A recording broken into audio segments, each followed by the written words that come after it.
professor Marcelo Campos Galo.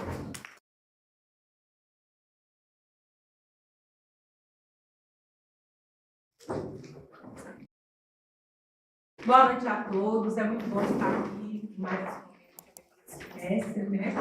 Em meio a tantas lutas, né, que é muito influenciado, hoje mesmo tivemos esse momento da paralisação, mas seguimos aí na jornada de abertura, né? Tivemos vários palestrantes ao longo do dia, e hoje, nesse momento especial, o professor Marcelo, que já é um palestrante renomado, muito reconhecido na área, e vem aqui dar para a gente esses minutos de transmissão do conhecimento, da experiência, da expertise que ele vem acumulado, né? Com todos os relacionamentos que ele tem desenvolvido ao longo dos anos. E a gente espera que todos aqui aproveitem, assim como também as pessoas que estão assistindo pelo canal do YouTube, que a palestra será muito proveitosa. Professor Marcelo, muito obrigado por essa honra, agradecemos grandemente pelo seu tempo, pela sua disponibilidade e pelo prazer de estar dividindo aqui com a gente. Obrigado. E agradecer muito o convite, é um prazer para mim estar aqui com vocês hoje, para conversarmos um pouco sobre a vida acadêmica. É muito interessante a gente pensar que a vida acadêmica é algo que faz muita diferença na nossa vida. Faz uma diferença muito prática. Se a gente for pensar em termos de população, e se a gente for comparar o Brasil com a OCDE, Operação de Desenvolvimento Econômico, que reúne os países mais ricos do mundo, quando a gente olha o número a porcentagem que nós temos de pessoas com curso superior é muito alto. 23% das pessoas entre 24 e 37 anos possuem um curso superior, seja ele tecnólogo, seja ele um curso tradicional, bacharelado. Isso quer dizer que 23 pessoas em cada 100 possuem um curso superior. Parece muito, mas ainda é pouco, é muito, sobretudo se a gente comparar, por exemplo, com um doutorado. O número de pessoas com grau de doutor no Brasil é de 0,2%. Quer dizer que em cada 1.000 pessoas, 2 são doutores. Parece muito, mas comparando com a OCDE, a gente vê que a gente está muito longe ainda. Na OCDE é 44%. E países como a Colômbia, nossa vizinha, possuem um número muito maior de pessoas com curso superior. E fica mais gritante ainda quando a gente pensa nas pessoas com um grau de doutor. Na OCDE, a cada 1.000 pessoas, 11 são doutores. Isso faz diferença porque existem muitos estudos que mostram que a escolaridade tem um impacto decisivo na remuneração das pessoas. Há vários estudos sobre isso no mundo inteiro, em especial no Brasil, realizados pela GV, que mostram que cada ano de escolarização implica um aumento de 15% em relação a pessoas que não têm o mesmo grau acadêmico. Então eu queria começar falando para vocês que vocês estão no rumo certo da vida. É claro que provavelmente as condições socioeconômicas suas serão melhores que a dos seus pais, que provavelmente foi muito melhor que a dos seus avós, que certamente foi muito melhor que a dos seus bisavós e assim por diante. Mas não é só por causa disso que entrar para a universidade faz diferença na vida da gente. É que a universidade é o momento mais luminoso da vida da gente. As melhores lembranças que eu tenho da minha vida são o meu tempo de universidade. É quando a gente faz os nossos amigos, é quando a gente se descobre, conhece a sua sexualidade, encontra os seus parceiros, as suas parceiras. É um período muito bom da vida da gente. Mas também é um período que pode ser muito sombrio. Cada vez mais a gente percebe como professor a presença de adoecimento mental nessa faixa, que é a faixa de universitários. Tem muitas explicações para isso. No final, eu já vou falar de uma vez de uma delas. A psicanálise chama isso de luto da adolescência. A adolescência é um período muito conturbado. Atualmente, o critério para se definir o que é um adolescente é a maturação neurológica. Ela vai, em média, até os 23 anos. Existe uma proposta hoje da Associação Norte-Americana de Pediatria de estender até os 27 anos. Então, a maioria de vocês estão passando por essa fase que ainda é a adolescência. Tem a ver, como eu disse, com a maturidade neurológica, né?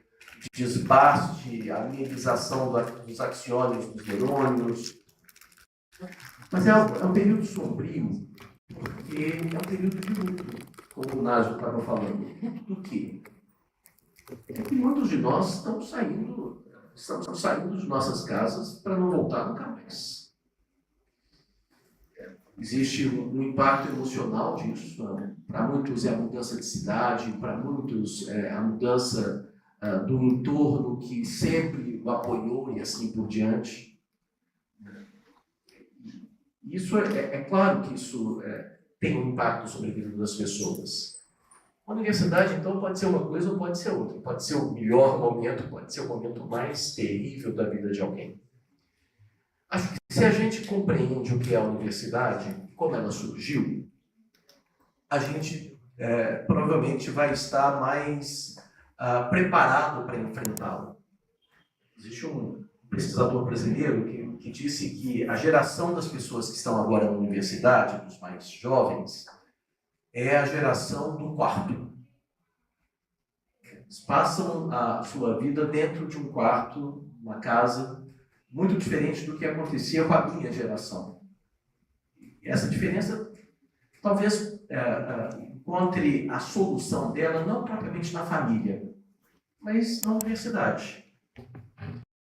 A universidade pode ser um lugar onde a gente vai ressocializar, reencontrar um lugar de pertencimento, e por isso ela também é muito importante. Então, o que eu vou fazer aqui hoje? Eu vou contar para vocês rapidamente a história da universidade. Depois eu vou falar sobre como é que a vida universitária funciona, para finalmente falar um pouco sobre a virtude requerida pela vida universitária, pela vida acadêmica.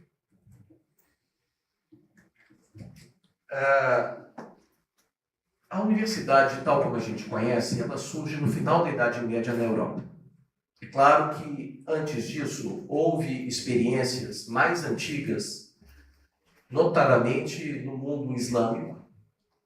A Universidade do Cairo e a Universidade de Damasco são anteriores, bem anteriores, são do século IX à Universidade Europeia.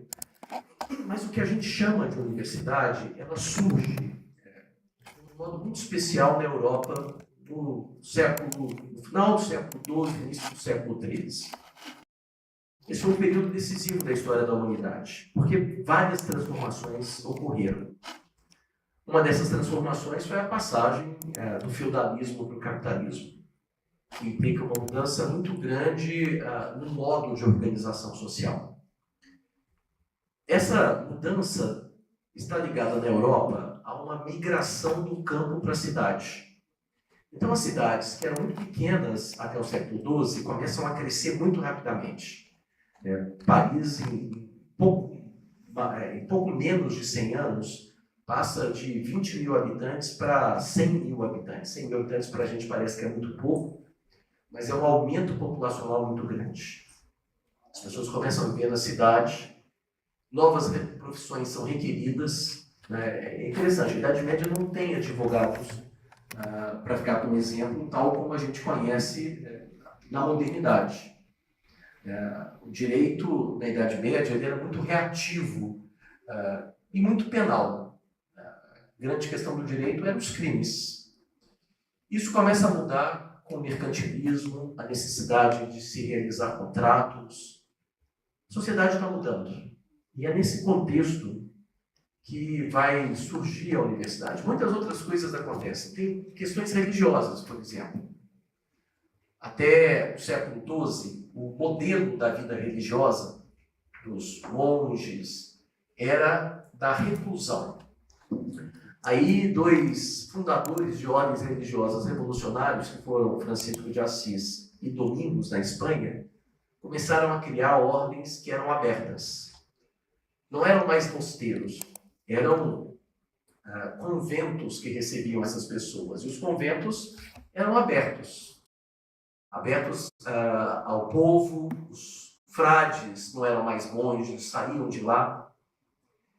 Essa interação da igreja com a cidade é nesse contexto que vai surgir a universidade. A gente reconhece como primeira das universidades a Universidade de Bolonha, na Itália. A Universidade de Bolonha ela foi fundada em 1088. E ela foi fundada a partir da reunião de 5 escolas. Uma faculdade chamada de Ciências Liberais. O que eram as Ciências Liberais? Era a ciência de quem não precisava trabalhar. O conhecimento de quem não precisava trabalhar. Não precisava usar as mãos para sua própria subsistência. Então eram poetas, eram oradores, eram filósofos, eram teólogos. Além disso, 3 faculdades de direito. É estranho isso, né? Mas tinha uma faculdade de direito canônico, preocupado com o direito da Igreja Católica. Tinha uma faculdade chamada de direito civil, que na verdade era um direito romano que ainda era utilizado na Idade Média para regular as relações sociais, e uma faculdade chamada de jurisprudência, que era o direito costumeiro que existia naquela região. E a faculdade de medicina. Ela se reúne em 1088 e dá início ao que se chama de universitas. Universitas quer dizer universo, conjunto. A Universidade de Bolonha, daqui a pouco eu vou falar um pouco sobre isso, ela tem uma característica muito peculiar. Ela é uma Universitas Allonorum, uma universidade, um conjunto de alunos. É diferente, por exemplo, de uma, que talvez seja a segunda universidade. A segunda a gente já não tem certeza qual que é, se foi Oxford, na Inglaterra, ou se foi Paris. Estou assumindo aqui que foi Paris. Paris foi fundada bem depois, 1211, mais de 100 anos depois. Bem mais de 100 anos depois. A Universidade de Paris ela é muito diferente da Universidade de Bolonha na sua origem. Ela também, primeiro, ela não é uma reunião de faculdades que já existiam.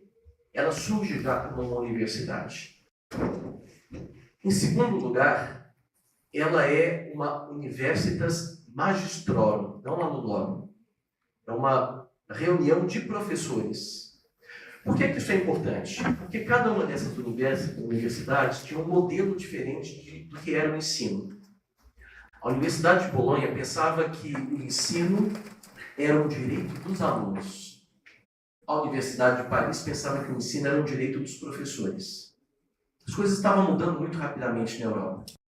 Por causa disso, a Universidade de Paris é muito mais teórica do que a Universidade de Bolonha. A Universidade de Bolonha era muito prática.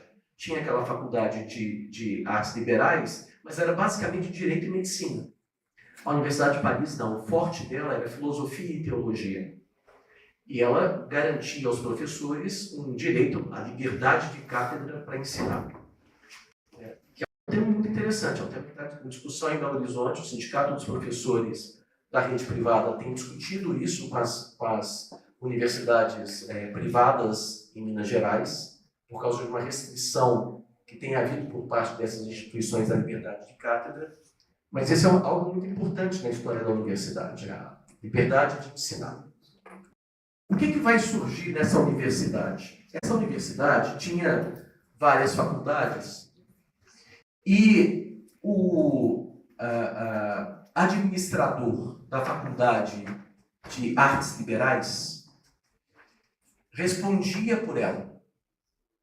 Você tinha um professor que respondia pelo conjunto dos professores, os representava, assinava contratos, assinava tratados e assim por diante.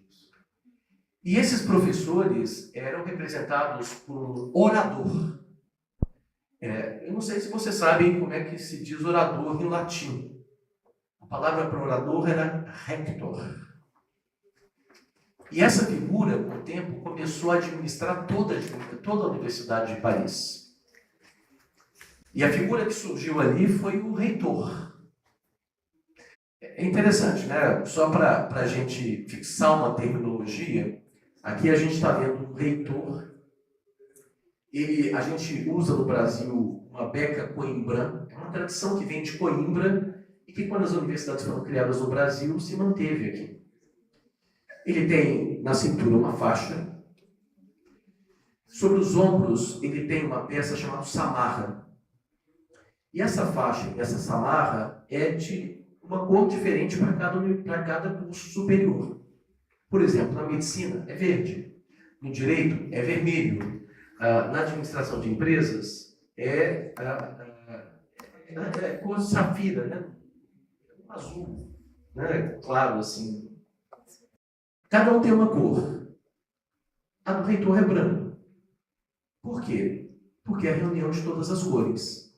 A ideia de que a universidade reúne todos os cursos e como ele representa todos eles, a roupa dele, a samarra e a faixa são brancas. Além disso, ele tem na mão um capelo. Esse capelo tem origem também na Idade Média, e na Idade Média, por sua vez, tem origem em Roma. Em Roma, havia escravos que adquiriam a liberdade, porque o senhor dava a liberdade para ele, porque gostava dele. E aí tinha uma cerimônia. E nessa cerimônia, ele tinha o cabelo todo raspado. E o senhor colocava em cima dele um gorro chamado pileu. Vocês já devem ter visto esse gorro. Eu não sei se vocês já viram uma imagem da República. Uma mulher que personifica a República. Ela usa um gorro desse, que é um símbolo da liberdade. Na Idade Média, quando um estudante estava preparado, havia uma cerimônia em que era colocado um chapéu sobre ele, que era a birrita. A partir daquele dia, ele podia ensinar sem uma supervisão de um professor. Ele se tornava um professor. Que é a origem desse capelo, que é usado na cerimônia de colação de grau na maioria das faculdades no Brasil, por causa dessa tradição que vem de Coimbra. Como é que eram as aulas na Universidade Europeia Medieval? Havia dois tipos de aula. E isso até hoje uma delas é muito usada entre nós. O primeiro tipo de aula era chamada de Lectio. Lectio quer dizer leitura. Não sei se vocês estão vendo que o professor está com o livro aberto e os alunos estão aparentemente com livros abertos. Eles não estão com livros abertos, eles estão com cadernos abertos. O que o professor está fazendo? Está ditando o livro. Por quê? Porque não existia imprensa na Idade Média, então os livros eram raros, só o professor tinha um livro. Para que o aluno tivesse o texto do livro, ele precisava copiar do professor. Se o professor fosse emprestar para cada um copiar, quantos dias ia demorar? Então, o modo eficiente, a universidade sempre buscou eficiência, era ditar, porque você dita para todos ao mesmo tempo. Ele ditava, os alunos copiavam, só que com o tempo ele começou a fazer comentários. E esses comentários foram se tornando mais importantes do que o texto. Isso era Lectio, a leitura. Deu o que em português? Lição. É exatamente isso que é uma lição. O professor está comentando um texto ou um conjunto de textos. Só que na Idade Média havia um outro tipo de aula que não existe mais, chamada disputatio. O que era uma disputatio? Dois professores tinham pontos de vista distintos sobre um assunto. Então a universidade convocava os alunos e os professores para arbitrarem um debate entre eles. para saber qual dos dois tinha razão. Sobre qualquer tema. E aquele que tivesse razão passava a ser o ensino oficial daquela universidade. Esse tipo de aula não existe mais. A gente tem debates, mas eles não fixam mais uma doutrina oficial de uma universidade. Eles acontecem mais com convidados do que com os professores da própria casa. Esse tipo de aula não existe mais. Tem uma outra coisa que é interessante na universidade medieval, e que é uma marca das universidades europeias até hoje. A gente está acostumado com a ideia de campus. Não é propriamente o caso da UENG. A UENG segue um modelo que é o modelo medieval, em que a universidade vai surgindo no meio da cidade. Existe um bairro em Paris chamado Quartier Latin. O Quartier Latin tem esse nome porque é um lugar onde existe a Universidade Sorbonne até hoje, mas onde a Universidade de Paris surgiu. E na universidade medieval, a língua falada era o latim. Então aquele era o bairro de Paris onde se falava latim, por causa da universidade. O latim vai deixando, já na modernidade, de ser a língua da universidade, mas é interessante que nos Estados Unidos e na Europa, os diplomas universitários ainda são expedidos em latim. Porque era uma língua que todo mundo falava. Você tinha um alemão, um belga e um húngaro. Você precisa ter uma língua comum. Porque isso também é uma coisa interessante na universidade medieval. Ela era muito democrática. Ela aceitava alunos de vários lugares, chamava-se isso de nações. Então tinha a casa onde moravam os húngaros, a casa onde moravam os alemães, a casa onde moravam os franceses e assim por diante. E aceitava muita gente que não tinha meios de manter a vida deles na universidade. O que a universidade fazia? Para você assistir a aula, você tinha que usar aquela beca. E as pessoas não podiam comprar. Então, a universidade dava uma bolsa com a beca dentro, para as pessoas usarem. É a origem daquilo que a gente chama de bolsa, que hoje é paga como dinheiro, mas que a origem é essa. Ela era muito democrática. As coisas começam a mudar no século XVI. No século XVI acontece o que a gente chama de gentrificação da universidade. A universidade deixa de ser uma coisa onde pobres e ricos se reúnem e passa a ser um lugar exclusivamente de rico. A gente está vendo o surgimento dos estados nacionais, né? Os países começam a se afirmar como uma nação com soberania, com um limite geográfico específico.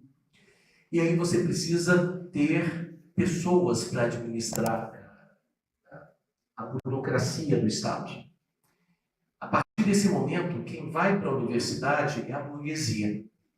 A burguesia começa a ser as pessoas que frequentam a universidade. Isso coincide com a Reforma Protestante. A Reforma Protestante começa a demandar nos países pessoas para administrar o Estado. E é claro que essas pessoas vão sair primeiro da nobreza e depois da burguesia. Né?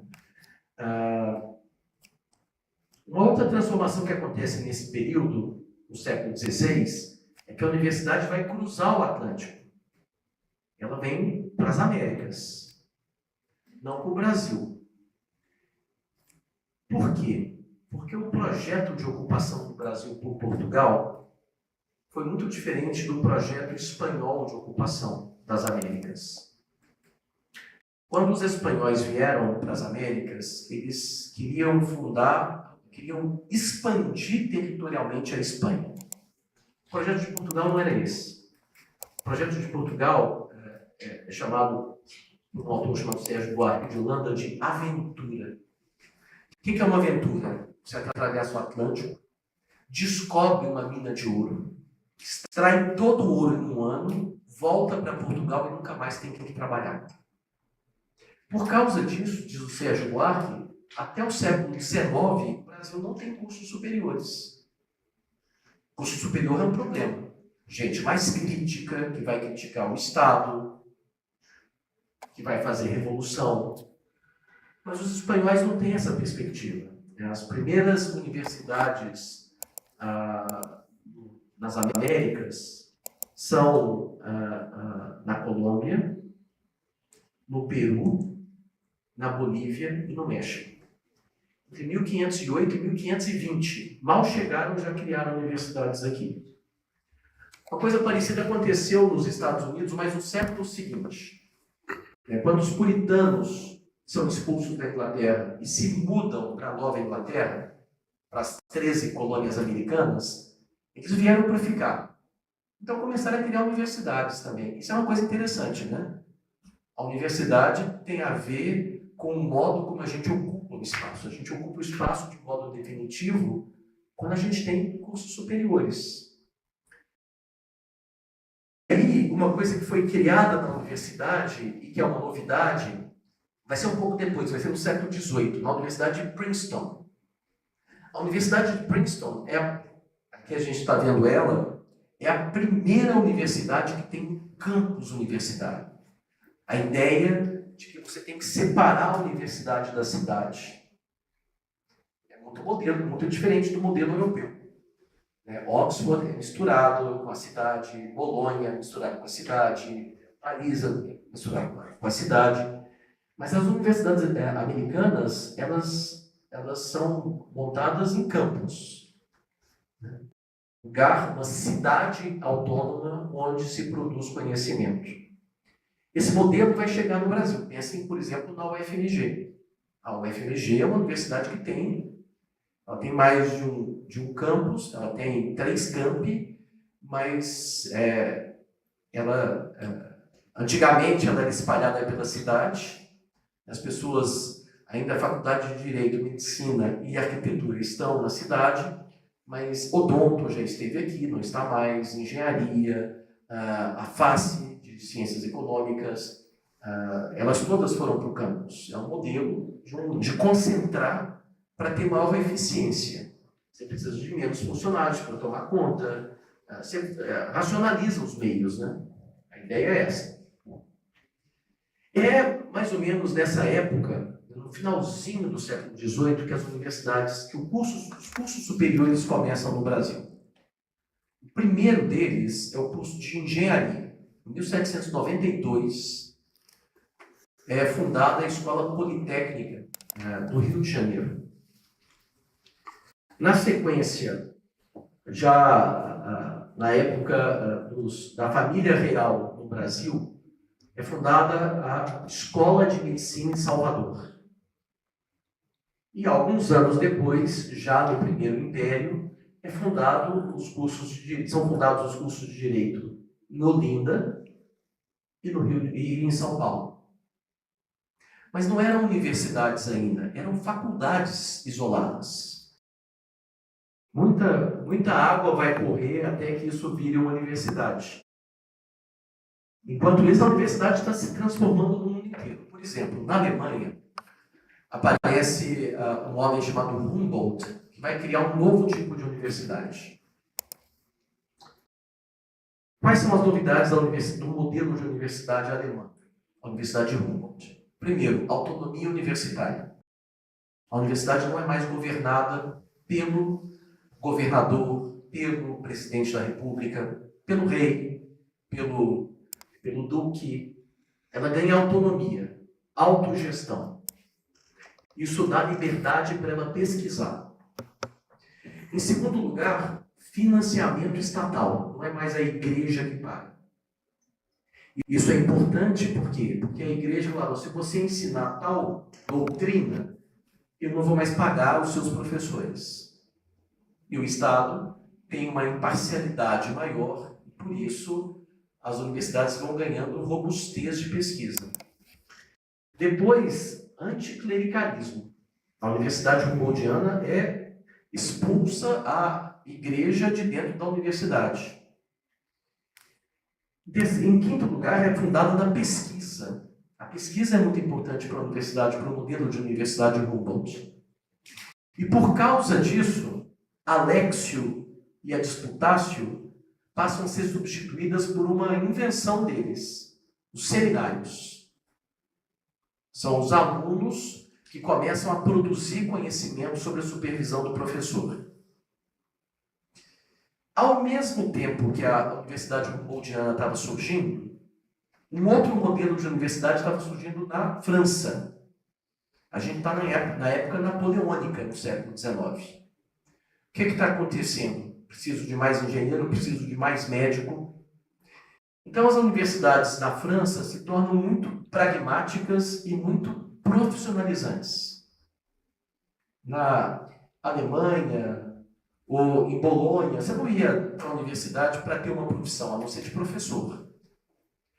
Agora, no modelo de Napoleão, o principal motivo pelo qual alguém procura uma universidade é para se preparar para o exercício de uma profissão como a engenharia, a medicina e o direito. Eram as profissões que importavam na época. No finalzinho do século XIX, vai surgir um novo modelo de universidade. Olha, a gente tem a universidade medieval, depois aquela universidade que surgiu no século XVI com a gentrificação. Depois a gente tem o modelo humboldtiano, o modelo napoleônico, e vai surgir mais um modelo na Inglaterra. A gente dá o nome aí de Oxbridge. É a mistura de Oxford com Cambridge. Por que surge esse tipo de universidade? Por causa do Império Britânico. O Império Britânico se estende praticamente por toda a Terra. Vai do Caribe até a China. E esse império precisava de administradores. Quem eram os administradores? Os nobres. Então os nobres tinham que sair da Inglaterra para morar em Bombaim, em Calcutá, em Pequim, em Beijing e assim por diante. Deixavam para trás os seus filhos. O que surge na Europa nesse momento? As escolas internas, internatos.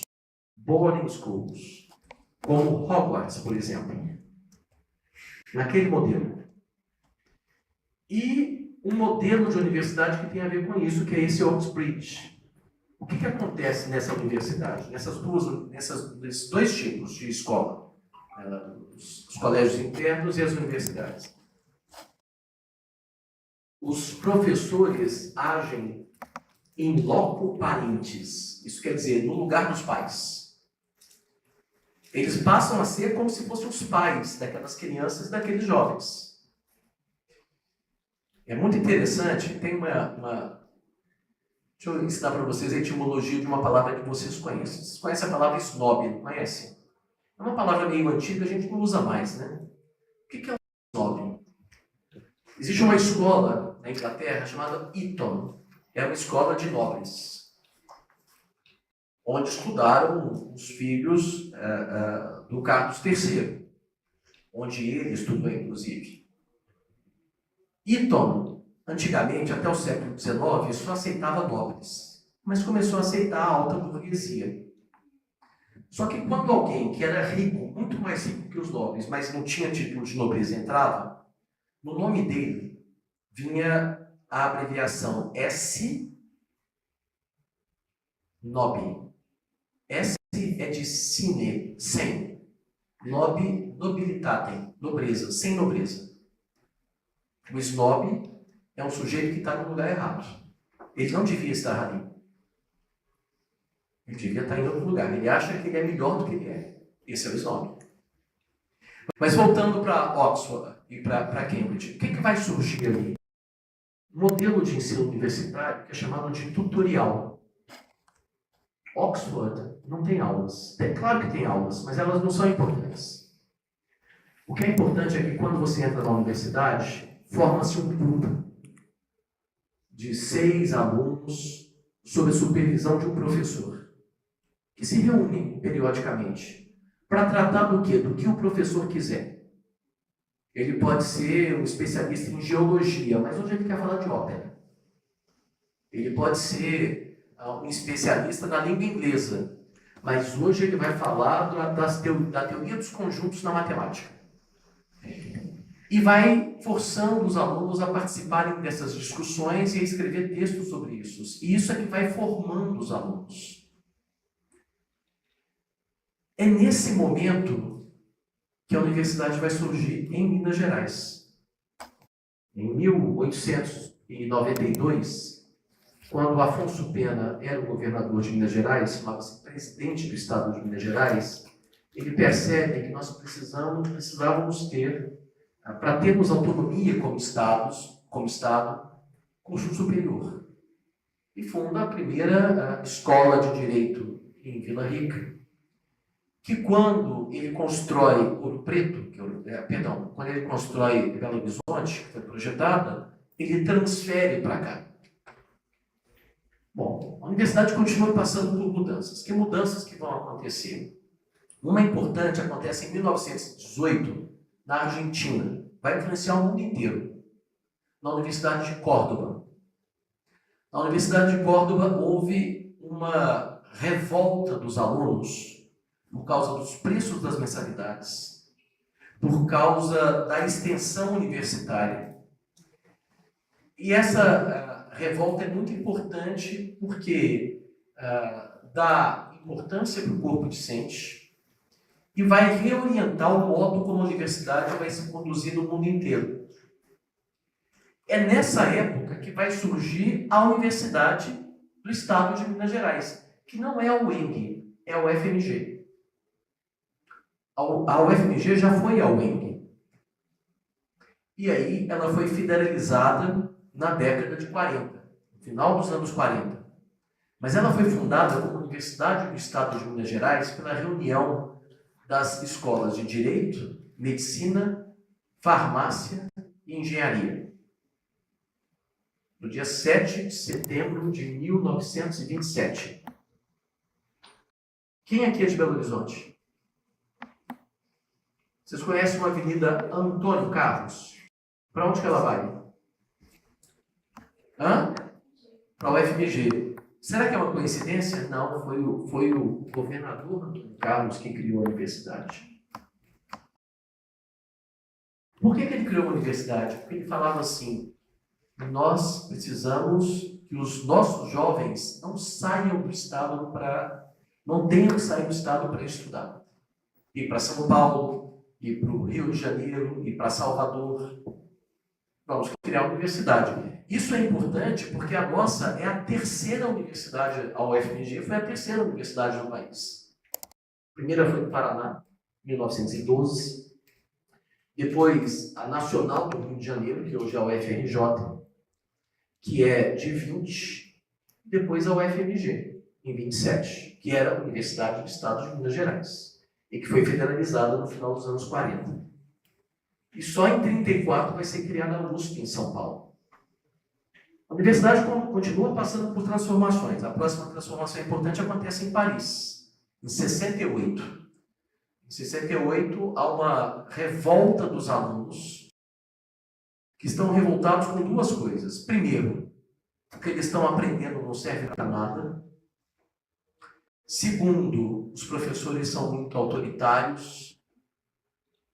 A universidade começa a se democratizar. O que estava acontecendo no Brasil nesse momento?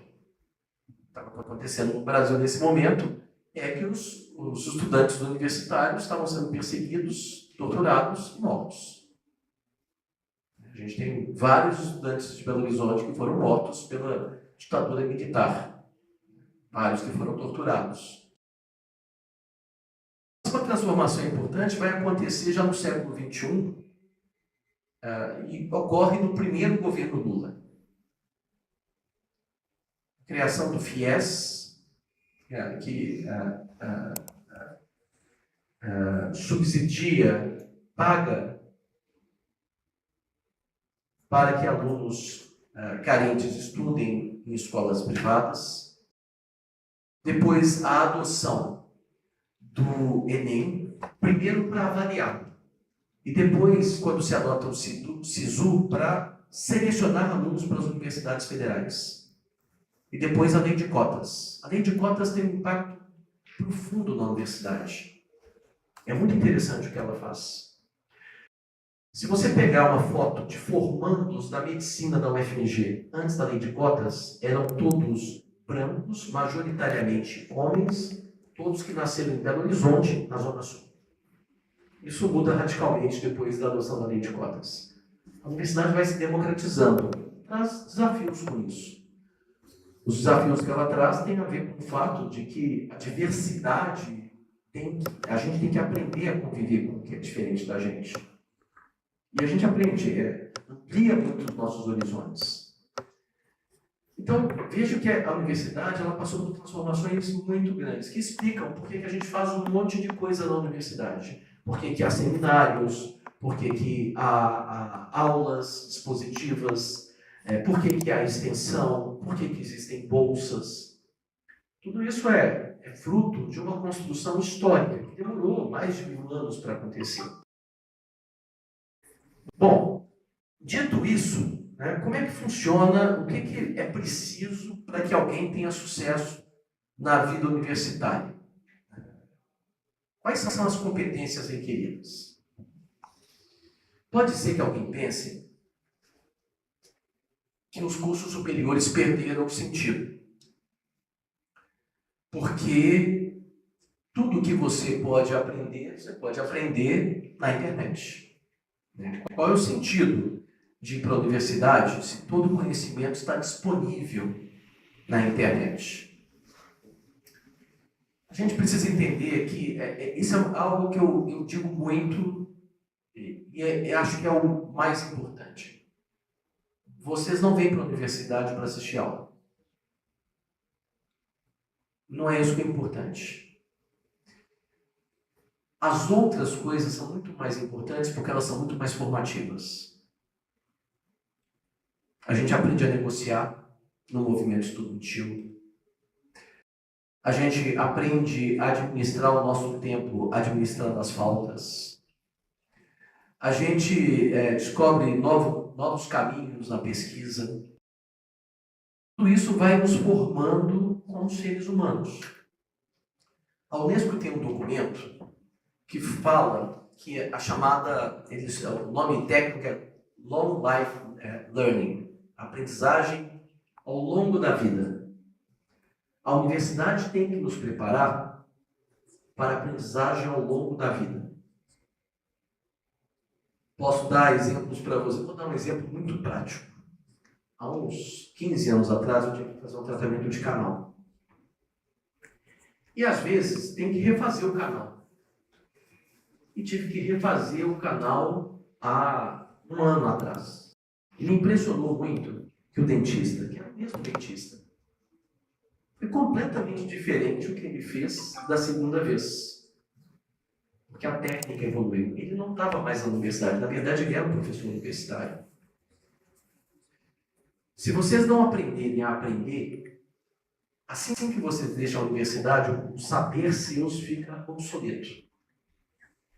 Então, a Unesco fala que muito mais importante do que os conteúdos que a gente aprende na universidade é aquilo que ela chamou de os 4 pilares da aprendizagem. Primeiro, a gente está aqui para aprender a conhecer.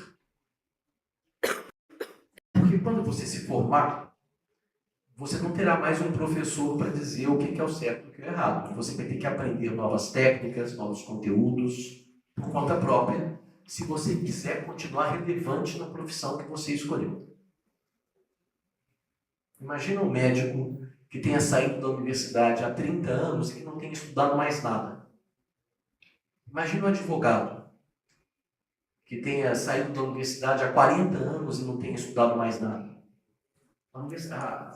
A Constituição tem quase 40 anos. O saber dele ia estar obsoleto. Então, uma coisa importante na universidade é aprender a conhecer. É para isso que a universidade existe. Também existe para aprender a fazer. A gente dá muita importância para os conteúdos, mas tão ou mais importante que os conteúdos são as habilidades que nós aprendemos na universidade. Como é que se faz uma cirurgia, como é que se constrói uma ponte, como é que se faz uma petição, para ficar com os 3 cursos que fundaram o ensino superior no Brasil. A Unesco fala que tem mais 2 pilares. O terceiro pilar é aprender a conviver. É aquilo que eu estava falando. A gente aprende a negociar, aprende a cooperar. Alunos têm muita preguiça de trabalhos em grupo. Trabalhos em grupo o objetivo não é o conteúdo. O objetivo de um trabalho em grupo é que as pessoas aprendam a trabalhar com pessoas que são diferentes dela. Isso é uma habilidade importante nas profissões colaborativas. E, finalmente, diz a Unesco, aprender a ser. É aquilo que eu estava falando. É o período mais transformador da vida da gente. É o período que a gente se descobre. Descobre os nossos potenciais, descobre os nossos limites. É por isso que, quando a gente pensa nas habilidades, elas são muito complexas, né? Existe um autor que é muito utilizado hoje na educação, quando a gente trata das habilidades que a educação deveria formar. O nome dele é Benjamin Bloom. Ele criou uma coisa chamada taxonomia de Bloom. Se vocês pegarem o programa de uma disciplina, vocês vão ver que tem uma parte nela chamada objetivos.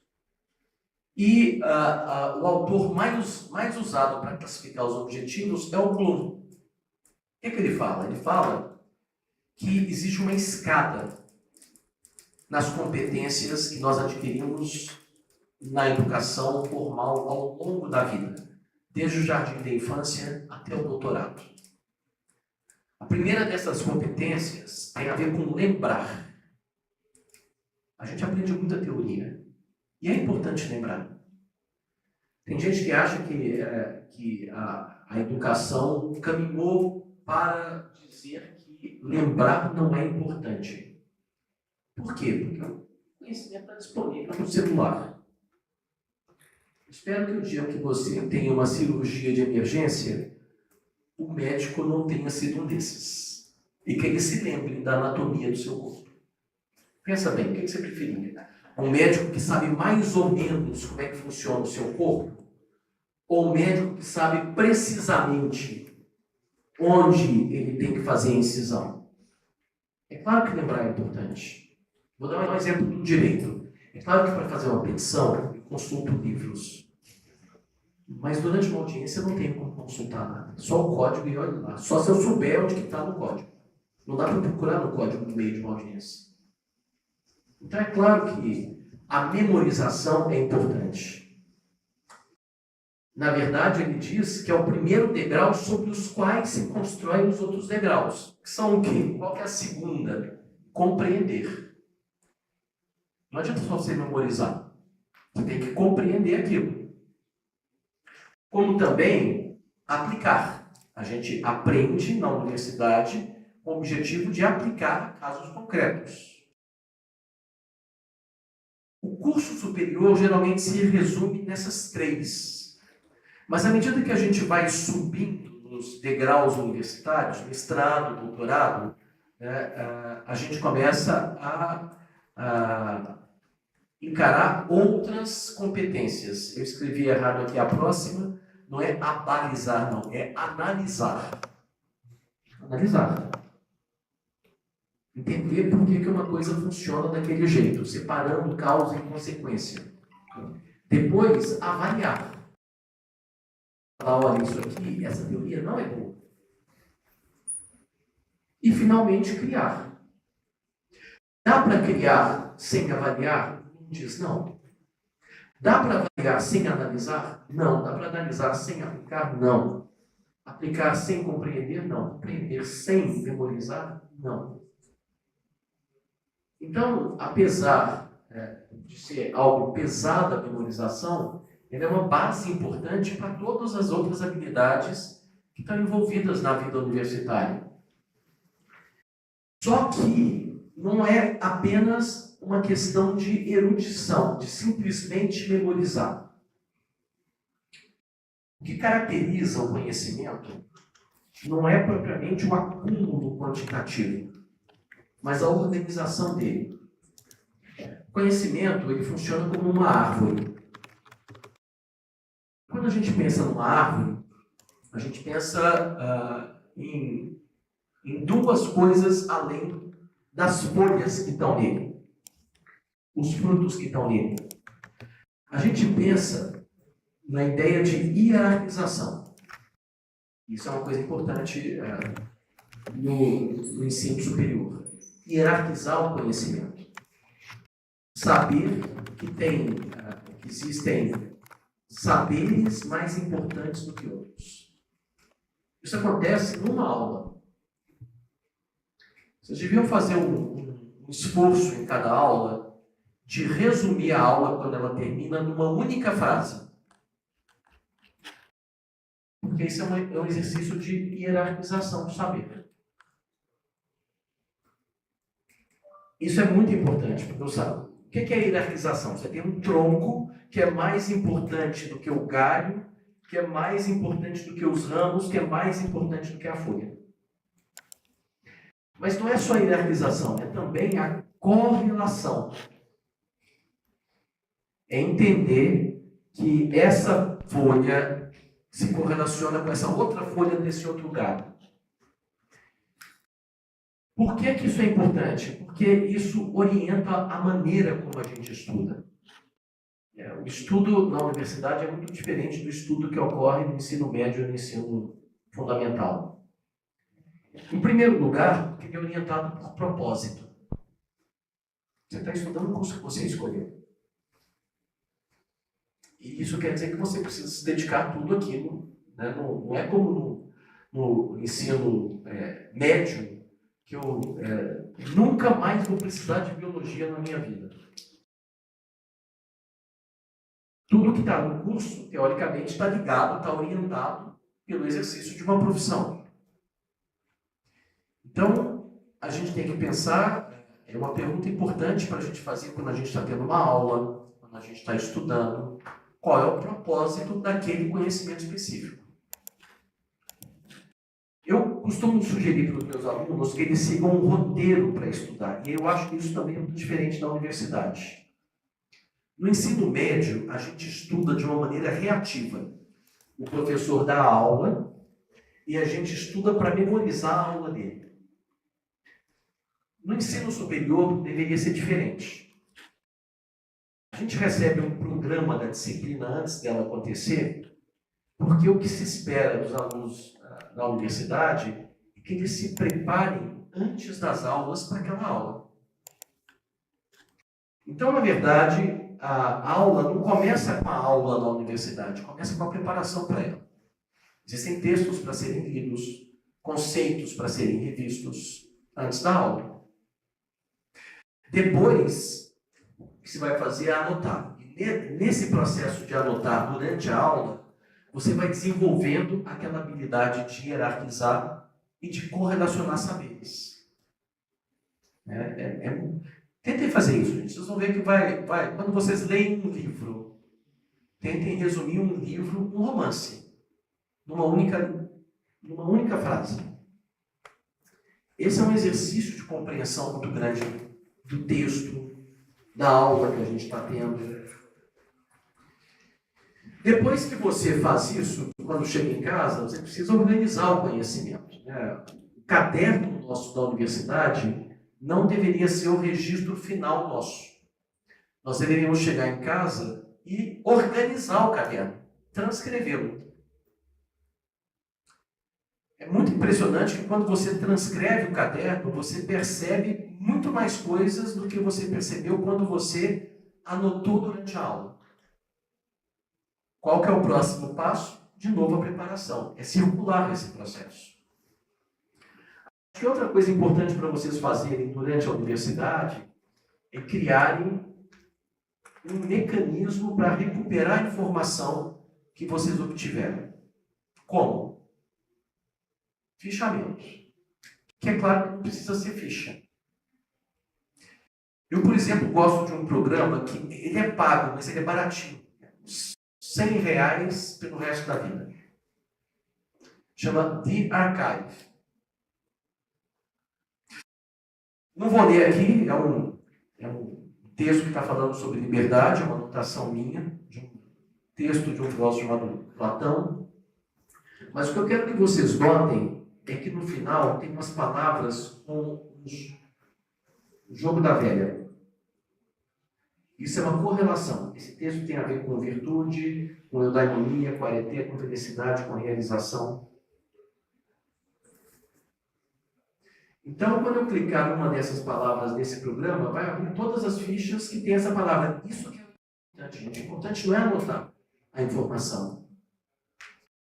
É falar, olha, isso aqui tem a ver com virtude. Aí, quando eu clico em virtude, aparecem todos os textos que eu li que tem alguma coisa a ver com virtude. Eu estou correlacionando, eu estou usando o programa para correlacionar as informações que eu obtenho. Não precisa ser o The Archive, que, como eu disse, deve custar uns R$100. Tem o que é gratuito. Todo mundo deve conhecer, que é o Obsidian. O Obsidian é um programa gratuito, multiplataforma, que o Archive não é. O Archive só funciona nesse computador. O Obsidian, eu tenho uma conta, eu posso entrar pelo celular, eu posso entrar pelo computador. Então, se você tiver feito uma anotação, daqui a 20 anos estiver trabalhando e falar assim, como é que era aquilo mesmo? Você vai poder recuperar essa informação que você tiver. Por isso que é importante, gente. É porque coisas que hoje não pareciam muito importantes, em algum momento vão parecer muito importantes. Né? Eu tenho um fichário que é físico. Mas é porque eu comecei a fazer o meu fichário aos 20 anos de idade. Não existia o computador. Não existia internet, não, gente. Não existia computador. Então eu fui acumulando essas fichas e minha letra é muito ruim. Não dá para eu simplesmente usar um programa para transcrever, porque nenhum entende a minha letra.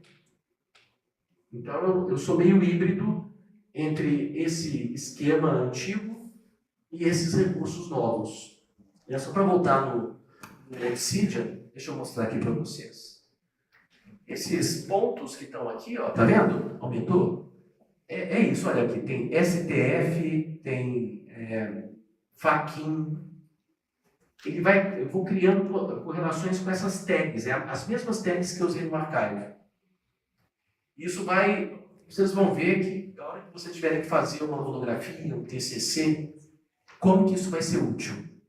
Por quê? Porque você não vai ter que estudar para isso. Você já estudou durante o curso inteiro. Se você conseguir fazendo isso ao longo do seu curso, você não vai ter que estudar para escrever uma monografia. Isso você já fez no curso.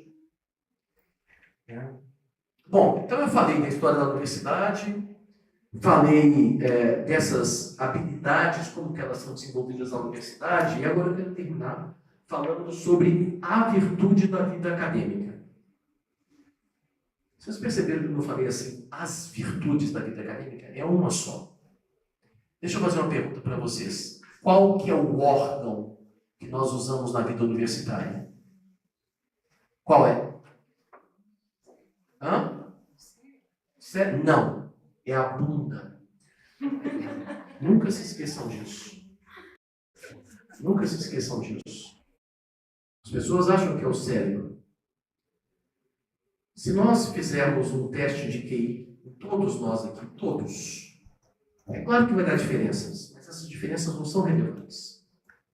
É muito pequeno entre o primeiro e o último. A diferença entre as pessoas é dada por uma outra coisa, pela disciplina. É o tempo que você vai passar sentado estudando que vai fazer diferença na sua vida. Por isso que eu disse que é a bunda.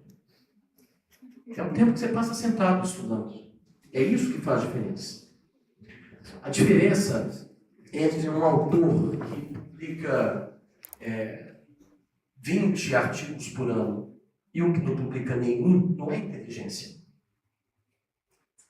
É disciplina. Não é compatível com a vida universitária a falta de disciplina. Ah, mas eu não tenho tempo.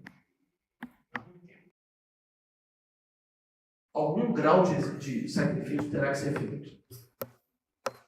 E isso permite que vocês aproveitem da melhor forma possível o curso superior, ou qualquer coisa na vida. As pessoas, eu sou muito disciplinado. Não é natural em mim. Por natureza, eu sou desorganizado. Então, tenho que me impor uma disciplina de trabalho. Eu entreguei ontem a minha declaração de imposto de renda. Não entreguei antes, porque eu faço meu programa no MEC e fui fazer no final de semana e havia uma incompatibilidade que foi resolvida na segunda-feira.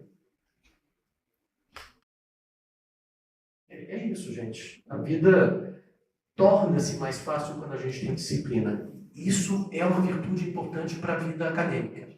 Isso faz diferença. Isso faz diferença para os professores. Separa o professor que publica muito e que é valorizado do que não publica. Faz diferença para os estudantes. Separa os que têm boas notas e que por isso vão ter bolsas de iniciação científica dos que não têm. E depois separa os profissionais. Os que são os donos do escritório e os que são contratados. Disciplina. Sem disciplina não é possível seguir na vida universitária. Por isso, qual é a pior coisa para a vida universitária? Qual é? Vou saltar aqui. Gente, eu baixei um pouquinho. A pior coisa para a vida universitária são as redes sociais. Não existe divisão de atenção entre duas coisas. Não existe. E isso é algo estudado, conhecido e comprovado. A nossa atenção só se concentra em uma coisa. Nós conseguimos alternar a atenção entre duas coisas, mas não prestar atenção em duas coisas ao mesmo tempo. Tem um estudo da GV que diz que se você tiver o seu celular desligado com você, ele já te distrai.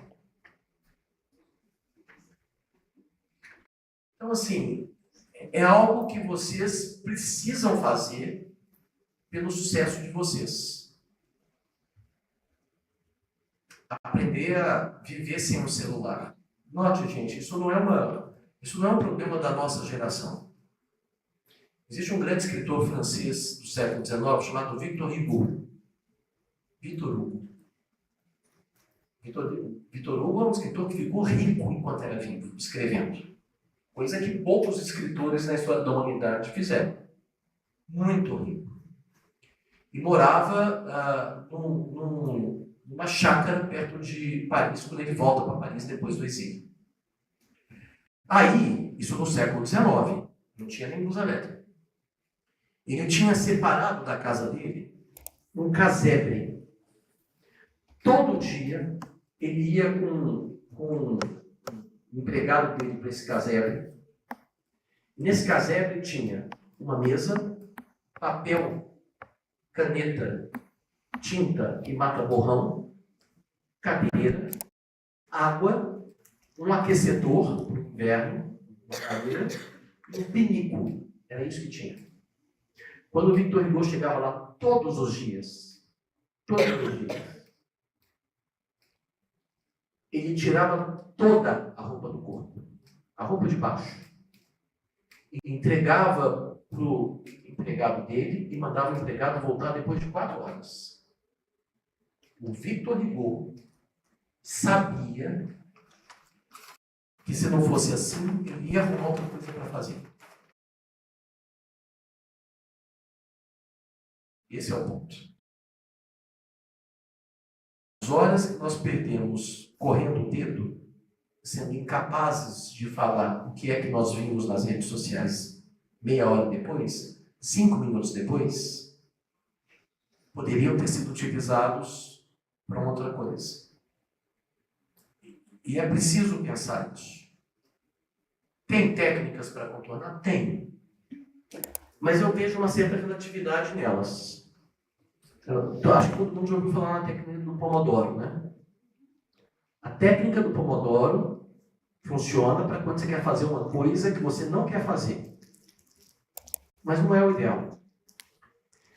Existe um psicólogo chamado Csikszentmihalyi. Ele escreveu um livro muito importante na história da psicologia comportamental contemporânea, chamado Flow, fluxo. É interessante que eles mantiveram em português o nome em inglês, Flow, porque o nome é muito bom. O que é o Flow? Todo mundo já teve a experiência de Flow. Você está jogando videogame, começa às 8 horas da manhã, e dá às 5 horas da tarde, você percebe que não almoçou. Isso é o Flow. Então, assim, eu acho que a técnica do Pomodoro ela é muito boa para quem não quer, não gosta de algo e tem que fazer. É isso, gente. Ah, eu não tenho 4 horas para estudar, para escrever igual o Victor Hugo. Você para meia hora. Meia hora todo dia é mais do que hora nenhuma, dia nenhum. É isso, a gente precisa aprender a encaixar o estudo na nossa vida. Por quê? Porque o nosso sucesso depende disso. Nosso sucesso profissional. Eu queria terminar falando que eu acho que uma maneira de combater essa influência que as redes sociais negativa que tem sobre a nossa vida acadêmica tem a ver com a experiência de ler livros. Eu não sei qual foi a última vez que vocês leram um livro físico, mas vocês deviam experimentar. A leitura expande muito os nossos horizontes. Mas não é só a leitura. Vá ao cinema. Pensa qual foi a última vez que você foi ao cinema. Não assistiu um filme. Porque tem isso também. A experiência de ir ao cinema é uma experiência da qual, teoricamente, ou talvez menos, a gente está falando, olha, durante 2 horas eu não vou pegar o celular. Isso não acontece quando a gente assiste um filme em casa. A gente o tempo todo pega o celular. Vá ao cinema, vá ao teatro, leia jornais. Existe um autor chamado Felipe Nunes. Felipe Nunes é um professor da GV, foi professor da UFMG, da Ciência Política, e ele criou a Quest, aquela empresa de pesquisa de opinião. A única que foi capaz de prever a vitória do Bolsonaro na eleição passada, não na última, na anterior. E ele publicou um livro que eu recomendo muito que vocês leiam, um livro muito interessante. Chama-se O Brasil no Espelho. É uma pesquisa de grande dimensão. Para vocês terem uma ideia, as pesquisas eleitorais que são feitas durante a eleição de presidente envolvem 1.000 pessoas. Essa pesquisa foi feita por 10.000 pessoas. Sobre como é o brasileiro. É muito interessante o livro. É muito interessante o livro. E ele fala que uma coisa interessante é que o brasileiro conhece muito pouco o Brasil e o pior não é isso. É o último capítulo do livro dele. E pensa que conhece muito bem o Brasil. Ele fez 4 perguntas para ver se as pessoas conheciam o Brasil. Vou ver se eu vou lembrar de cabeça. A situação econômica do Brasil melhorou ou piorou no último ano? O número de homicídios melhorou ou piorou no último ano? O desemprego melhorou ou piorou no último ano? E a última é, quantas pessoas morreram de Covid? A resposta certa, tem uma resposta certa, é a situação econômica do Brasil melhorou. O desemprego caiu. Qualquer outro que eu falei? Mas antes. O homicídio caiu. O homicídio tem caído consistentemente desde os anos 80. Ele fala sobre isso. Ele fala que a nossa percepção da violência é muito grande, mas é uma percepção falsa. A violência no Brasil tem caído sistematicamente. Se avaliado por critérios como, por exemplo, o homicídio. Né? E morreram mais ou menos 700 mil pessoas de Covid no Brasil. Ninguém acertou as 4 perguntas. Não interessa se era doutor ou se tinha só o curso primário, o curso fundamental. A gente se conhece muito pouco. E aí ele fala uma coisa que é muito interessante. O que é que faz diminuir ou aumentar o conhecimento que nós temos no Brasil? Ele fala assim, olha, pior é quem não se informa. Depois é quem se informa pelo WhatsApp. Depois é quem se informa pelas redes sociais, pelas outras redes sociais. E os que mais conhecem o Brasil, de fato, são os que leem jornal físico. Não sei se vocês já tiveram a experiência de ler um jornal físico. Já leram? Na vida não, nunca, né? Não é culpa suas. Ninguém mais lê jornal. Eu leio jornal, mas ninguém mais lê jornal. O que é diferente é que quando você abre um jornal, está atrás de uma informação. Mas é aquela que eu estava falando da hierarquia. Tem um monte de matéria que está ligada àquela informação daquela página, naquelas 2 páginas de jornal. Então a gente não é conduzido pelos nossos preconceitos, pelos nossos prejuízos, quando a gente lê um jornal físico. Mas quando a gente procura informação na internet, a gente é conduzido pelos nossos prejuízos. E por isso a gente tem uma leitura ruim da realidade. Quem consegue fazer um resumo em uma frase do que eu falei aqui hoje? Hã? Tá ótimo. Disciplina. Hã? Disciplina. Disciplina. Isso é um exercício importante para a gente fazer todo dia.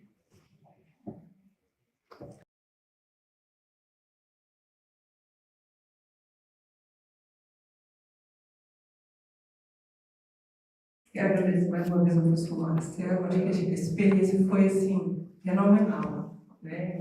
A forma, a condução da conversa, de forma clara e de uma forma tão límpida, assim, para que todo mundo consiga entender. Eu acho que independente do curso superior, se é curso técnico, acho que o conhecimento que foi passado aqui hoje serve até para a vida pessoal. Serve para mim também.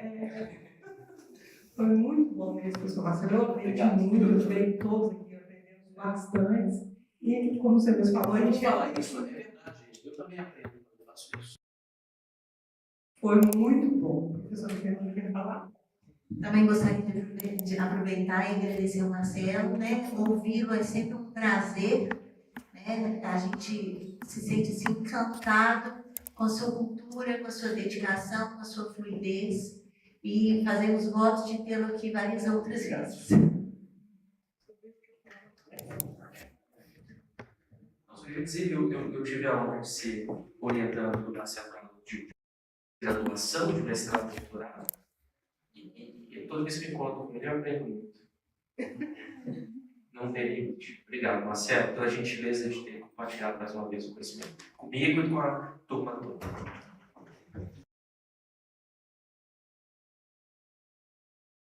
Pegou com quem o agradecimento, pessoal. Alguém gostaria de fazer uma pergunta, professor Marcelo? Alguém gostaria? Ou fazer algum comentário sobre o aprendizado de hoje?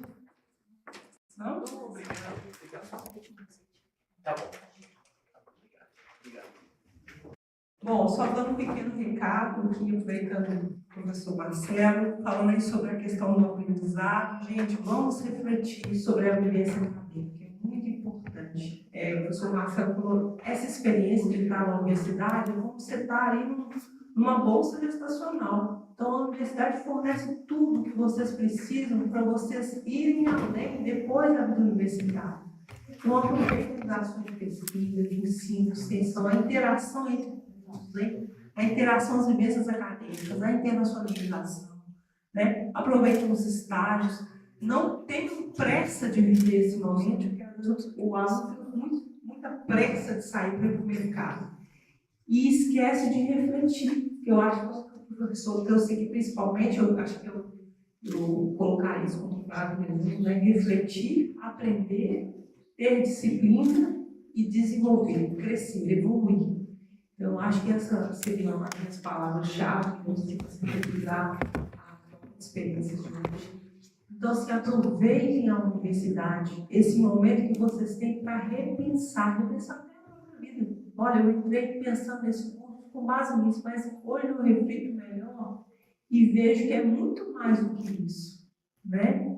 Eu falo porque a gente tem visto que a geração tem cada vez mais ansiosa, né? As pessoas estão cada vez mais ansiosas, querendo logo estar colocado no mercado, e às vezes não aproveitam o desenvolvimento desse conjunto de competências, de habilidades, de atitudes, de conhecimentos que são necessários para a nossa evolução, né? O nosso aprendizado, e que vão criar uma base sólida, né? Como o professor bem colocou, que usou até o exemplo lá do grupo, para que a gente possa evoluir profissionalmente, evoluir socialmente. Então, assim, esse momento é o momento da sua vida para você refletir, né? Então, não tenha pressa. Vem para a aula, esteja ali presente, está sentado na cadeira, esteja de fato na aula, né? Desligue sua mente, se afaste do celular, absorva, reflita, opine, converse, dialogue com seus colegas, com os professores, e viva a universidade, né? Eu sinto muita falta da minha época de graduação, que a gente tinha mais, assim, digamos assim, esse mergulho, né, intenso do aprendizado, né? E hoje as coisas são mais dinâmicas. Então, aproveitem a universidade, sejam bem-vindos, calouros, veteranos, bem-vindos ao novo semestre, e contem com a gente para tudo. Pessoal, muito obrigada.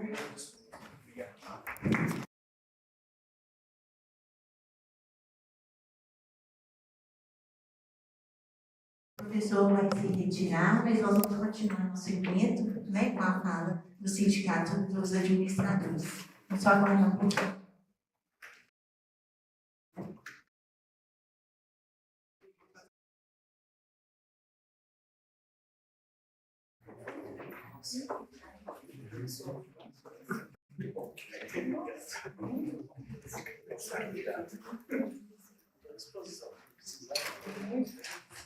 Super